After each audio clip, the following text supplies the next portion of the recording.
Kevin Costner is a legendary figure in American movies. He played the tough guardian in The Bodyguard and the dreamer in Field of Dreams.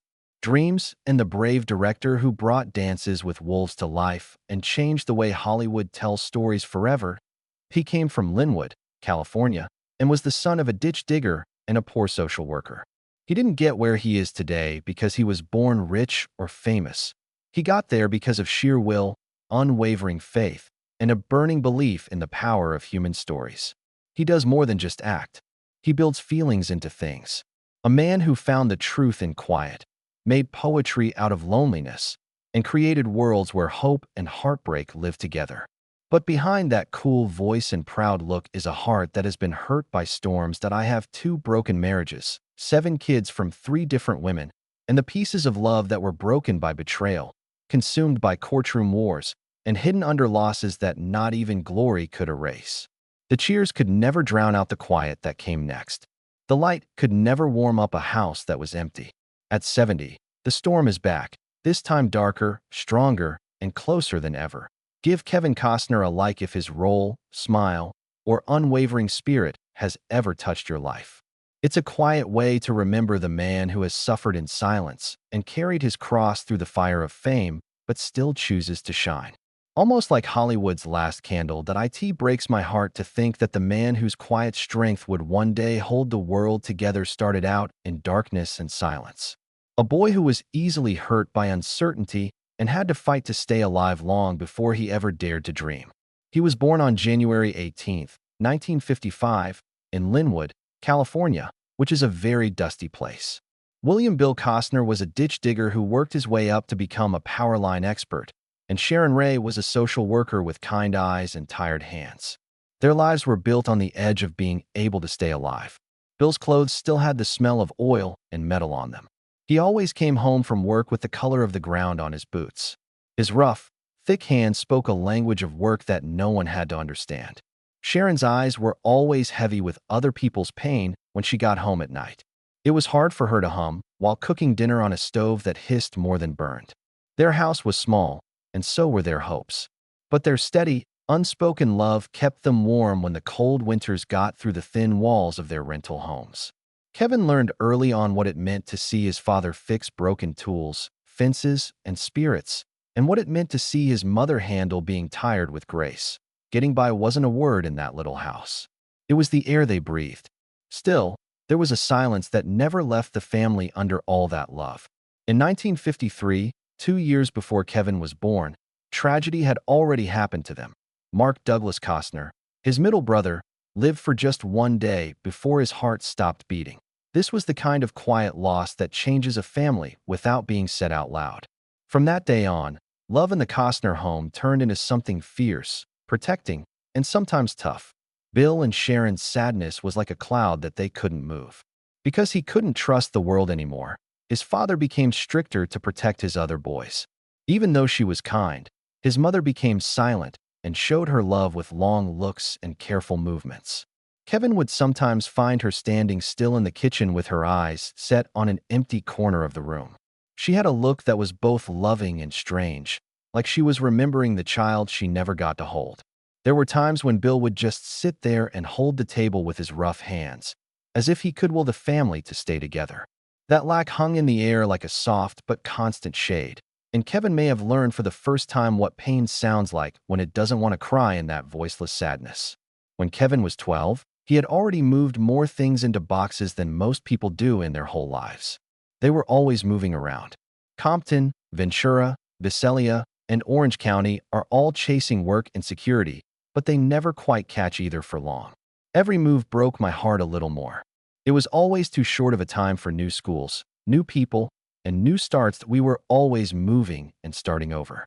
I learned to keep my world inside. He would say later that as a child, the sound of tape breaking across cardboard became his background music. He wasn't the loudest or best-looking person. He was the quiet kid in the back of the class who wrote poems instead of answers. Teachers forgot to call on him. Kevin sat in the back seat of a moving truck one night as another one pulled away. He watched the streetlights flash by like memories he wasn't allowed to keep. He wasn't sad. He said goodbye in a whisper to a town that had never heard of him. As only childhood can be, It was mean. It taught you how to say goodbye before you learned how to join. However, something strong grew from that quiet pain. A faith that he could build something lasting even if no one saw him. By the end of high school, he had changed. Not just in height, but also in heart. He finally got to 6 feet 1 inch thanks to that rare catch-up growth. But the real growth took place inside. The boy who used to live in the dark started to find his own light. His voice shook with longing in church groups. He wrote songs about the sky and second chances at night. He longed for big open spaces, stable ground, and stories that would never need to be put away. The rules his father set for him became his guide, and his mother's faith became his base point. One day he would say, "I guess I was used to beginning all over again." That line wasn't about moving. It was about everyday life. Every goodbye had made him stronger. He had learned to listen more with each pause. He learned early on that life doesn't owe you ease, that it only gives you chances to start over. He got the guts to tell stories that would move people around the world from those chances. He became great not because he was born that way, but because he learned to be great in the quiet, hidden places where greatness starts. At age 23, you have a new wife, no money, and a heart that won't settle down. How much does a dream cost? Why did Kevin Costner care about the price so much? He felt safe, sure, and proud, like a young man who didn't want to let down the people he loved. While he was still a student at California State University, Fullerton, in 1978, he did what all good sons were meant to do. He got a steady job. He put on his shirt, smiled for everyone, and died a little inside every morning. The salary was steady, and life was predictable, but he couldn't hear himself think. He didn't have a number heart. There it was in stories and places that no one else could see. Between the rows of cubes and the sound of typewriters, he began to understand that safety was a slow death. Then fate stepped in and put on the face of Richard Burton. He was on his way home from his honeymoon in Mexico on a normal trip. Every day until Kevin looked to his right and saw one of the best actors living sitting next to him. They could feel that fate had taken a seat in the air between them. He told Burton a secret that had been bothering him for years, but he did it nervously. He craved to play, but he was scared to do so. Burton looked at him with eyes that were heavy with 1,000 rolls and said, "You have green eyes." "My eyes are green. I believe you will be okay." When the plane touched down, Burton's car pulled up to the runway. Kevin and his new wife were waiting for a bus. Burton leaned out the window, cutting out the noise of the world. He then whispered 2 words that Kevin would never forget. "Have fun." For that short exchange of breath, something inside him broke open and would never close again. After a few weeks, he quit his job. No one in the world cheered. It turned away. With just enough money for gas, he packed one bag and a used jacket and drove a beat-up Datsun toward Los Angeles. What happened next wasn't the romantic fight that people like to think about. There was hunger, cold, and a quiet need for help. And while he washed boats, drove delivery trucks, and led bus tours of movie stars' homes, he thought about when he'd get his own. He curled up in all of his clothes and whispered to himself, "Just one more day." Some nights, his flat not having heat worked. Do not stop that he could still smell the salt and gasoline. His work-weary hands broke.